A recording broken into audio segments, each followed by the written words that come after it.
السلام عليكم ورحمة الله وبركاته. بسم الله الرحمن الرحيم. الحمد لله رب العالمين. وصلى اللهم وسلم وبارك على سيدنا محمد وعلى آله وأصحابه أجمعين. Chères sœurs, chers frères, j'ai le plaisir de venir d'entre vous partager ce moment de bonheur sur une thématique ô combien importante, aussi bien dans le Coran, dans la Sainte Écriture coranique, que dans notre actualité brûlante, le retour à la nature. Dans le Coran, Allah subhanahu wa ta'ala a placé l'homme sur le même pied d'égalité que les autres éléments créaturels. Donc le fait d'être respectueux de la nature, d'avoir une conception très particulière, pas utilitariste, pas consumériste, c'est pas pour se mettre dans l'air du temps, ni pour être conforme à la modernité d'aujourd'hui, mais tout simplement pour revenir justement au discours coranique, au principe du Coran. Allah subhanahu wa ta'ala, dans la sourate Les Coalisés, nous entretient sur ce moment pré-éternel lors duquel Allah a proposé le dépôt, la charge, la responsabilité de faire des choix, de choisir un chemin, de jouir d'un libre arbitre. Eh bien, Allah nous dit que cette proposition a été faite à l'homme ainsi qu'à un certain nombre d'éléments créaturels, à savoir les cieux, la terre, les montagnes et tout le monde. Inna aradna al-amanata ala as-samawati wal-ardi wal-jibali fa'abayna an yahmilnaha wa ashfaqna minha wa hamalaha al-insanu innahu kana zaluman jahula. Donc nous avons proposé, soumis cette proposition de la amana, du dépôt, aux cieux, à la terre, aux montagnes, et tous ont décliné l'offre, se sachant pas aptes, pas en mesure d'endosser cette lourde charge, mais l'homme a accepté, a souscrit à cette proposition divine. Innahu kana zaluman jahula, mais il n'a pas toujours été à la hauteur de cette amana, de ce dépôt, du fait, et Allah cite de tard, de failles chez l'homme. Zaluman, donc il est grossier, il est injuste envers lui-même et envers les autres, à défaut d'une instruction, d'une éducation bien sûr, mais sinon, il n'est pas ainsi fait. Dieu, lorsqu'il l'a créé et mis sur terre, il était impeccable. Il avait cette impeccabilité spirituelle qualifiée par le Coran de al-fitra. Kullu mawloudin, disait le prophète, chaque nouveau-né, quand il naît conformément à cette rectitude initiale, à cette impeccabilité spirituelle, sortie usine, si vous voulez, mais usine divine, donc sortie d'entre les mains d'Allah, subhanahu wa ta'ala. L'homme était entier, complet, parfait, mais après avoir été mis en circulation dans le monde de l'ici-bas, il est tenté de se détourner par moments d'Allah, subhanahu wa ta'ala, et il lui faut justement être dans un élan d'effort, de ferveur pour se maintenir au plus près de cette origine. D'où l'intitulé de notre intervention, le retour à la nature. Donc l'homme, après avoir été mis par Allah ici-bas, endossant ce dépôt qui a été décliné par les autres créatures dans la terre, les cieux, les montagnes et le reste, eh bien, il est censé se maintenir dans cet effort pour rester au plus près de la fidélité au projet d'Allah subhanahu wa ta'ala. En fait, l'homme, une fois avoir été ici, il doit nourrir comme projet de rester fidèle à l'origine, en fait. Allah ne nous demande pas d'aller acquérir une nouvelle identité, développer une autre manière d'être dans le monde, le Dasein, très cher à Heidegger, la manière d'être ici et maintenant dans ce monde, sinon cette manière d'être au plus près du projet d'Allah subhanahu wa ta'ala. Donc entre ces deux moments, le moment initial d'impeccabilité, donc de conformité avec cette nature, avec cette fitra, avec l'intention de Dieu, avec le projet de Dieu, et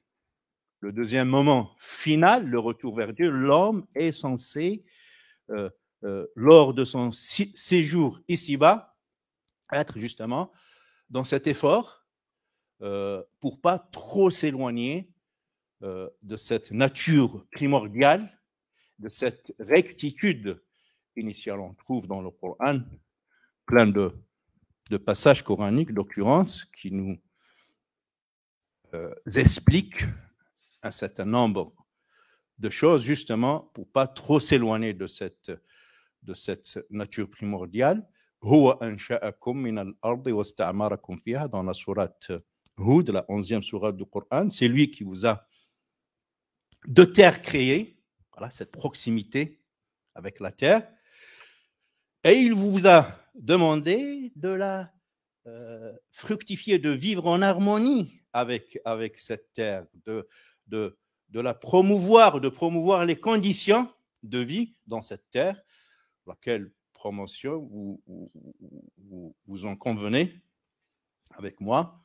n'est pas du tout respectée aujourd'hui avec cette surexploitation des ressources naturelles, qui est à l'origine de tous ces changements climatiques, toute cette surconsommation des énergies fossiles non renouvelables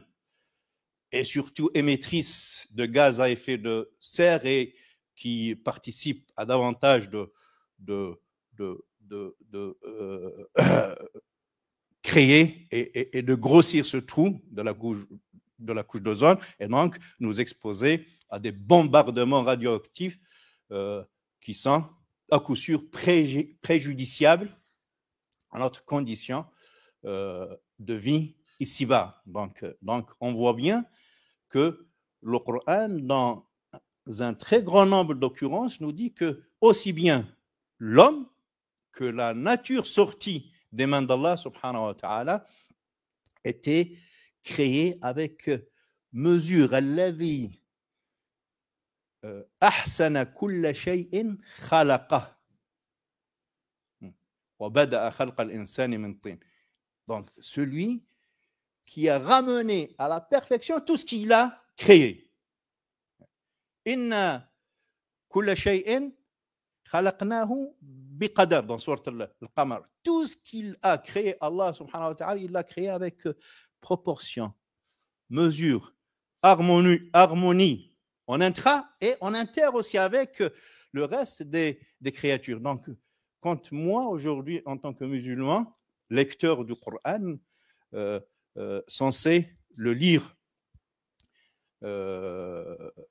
régulièrement,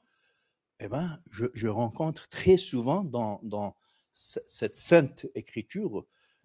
pour taquiner mes frères chrétiens et juifs dans les dialogues islamo-chrétiens, je parle du message vétérotestamentaire, donc on parle de l'Ancien Testament, le message néo-testamentaire, donc le Nouveau Testament, et je leur dis l'actuel Testament. Voilà, mais ça ne les énerve pas pour autant, pour dire que le Coran, en fait, il vient prolonger ces livres qui sont paroles d'Allah, autant que le Coran a ceci pris que le Coran n'est pas juste une inspiration, n'est-ce pas, dans la mise en en écriture a été confiée aux rabbins, aux hommes de savoir et aux théologiens. Allah lui-même, subhanahu wa ta'ala, a pris en charge la rédaction de son livre, et le Coran tel que nous l'avons entre les mains, c'est la version originelle et originale, en fait. Et encore une fois, le retour à cette nature, en fait, nous fait retourner vers Allah, subhanahu wa ta'ala, nous fait conformer au projet d'Allah, subhanahu wa ta'ala, respecter à la ponctualité près par toutes les créatures, sinon une partie des hommes. Je disais avant de venir un paragraphe coranique de la sourate le pèlerinage, Al-Hajj, je pense, c'est la 22e sourate, je pense, ou 24, c'est Al-Hajj, le pèlerinage, et Allah nous parle de ces créatures et comment, à leur manière, ils vouent un culte à Allah et ils célèbrent les louanges d'Allah subhanahu wa ta'ala. Alam tara anna Allah yasjudu lahu man fi samawati wa man fi al-ardi. Et il cite, n'as-tu pas vu qu'à Dieu se prosternent tous les habitants des cieux et de la terre? Et il commence à nous donner un certain nombre de cette liste, les cieux, la terre, les montagnes, les arbres, les bestiaux, et arrivant à l'homme, il dit وَكَثِيرٌ مِّنَ النَّاسِ وَكَثِيرٌ حَقَّ عَلَيْهِ الْعَذَابُ وَمَن يُهِنِ اللَّهُ فَمَا لَهُ مِن مُكْرِمٍ. Et beaucoup d'entre les hommes, c'est-à-dire pas tous les hommes. Donc, autant pour les autres créatures, il disait les cieux, la terre, les montagnes, les bestiaux, et lorsqu'il arrive à l'homme, il dit, et un très grand nombre d'entre les humains, en revanche, un très grand autre nombre se sont détournés de cette célébration d'Allah, de cette conformité avec la nature, et ce n'est pas pour étonner parce que l'homme a accepté d'être le dépositaire de cette amana, donc de ce libre arbitre, et donc il était attendu de lui qu'il fasse des choix différents, ou bien s'inscrire avec cette harmonie, cette mélodie universelle, comme le faisait Sayyidina Daoud, qui faisait par ses célébrations, sa poésie qui chantait les louanges d'Allah subhanahu wa ta'ala, il faisait vibrer justement les montagnes, les cieux et toutes les créatures d'Allah. Ou bien l'homme accepte de faire l'effort de se conformer comme les autres créatures au projet d'Allah subhanahu wa ta'ala, ou bien il va choisir de s'en détourner. Lequel choix? Nous le voyons aujourd'hui prendre le dessus, faire tache d'huile. Et si l'humanité ne bouge pas, ne prenne pas conscience, on risque d'assister à un écroulement, à un effondrement très rapide de ce vaisseau terre, tel qu'il a été qualifié par le prophète Mohammed alayhi salam. Et je termine sur ce magnifique hadith du prophète qui nous donne cette image de cette terre que nous partageons et qu'il assimile à un bateau, un navire, sur lequel navirent les passagers, les habitants, via un tirage au sort. Les uns ont occupé le dessus et les autres ils étaient dans le sous-sol, si vous voulez, même le sol du navire, et le prophète, alayhi salam, pour nous rapprocher cette idée d'engagement, de devoir chercher le salut collectif et pas se contenter d'un salut égoïste, individuel, il nous dit, ces gens qui occupent le bas, au fallacieux prétexte qu'ils sont libres de disposer de leur lieu, et de leur libre arbitre aussi, ils seraient dans leur droit d'ébrécher le plancher de ce navire. Si les autres les laissent faire, eh ben, le navire va naufrager, il va prendre de l'eau et couler. Mais si les autres font le choix d'intervenir et les prendre par les mains, les prendre par les mains pour ne pas les laisser sévir, eh ben,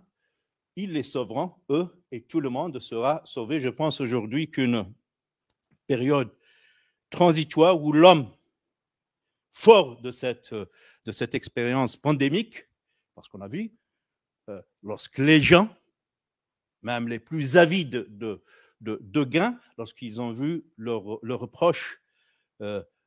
disparaître les uns après les autres, ils ont pris la chose à bras le corps et ils ont imposé des confinements, des séparations, des masques et tout ça, justement, pour résorber cette situation et trouver des solutions. Mais là, pour le climat, pour le réchauffement climatique, pour le dérèglement des saisons, on ne voit pas directement les effets. Donc, on doit passer par une prise de conscience, une formation, une instruction, des partages les plus massifs possibles pour faire entendre justement aux élites, aux intellocrates, aux riches et nantis de ce monde, de prendre cette chose à bras le corps et de revenir à cette nature respectueusement si on ne veut pas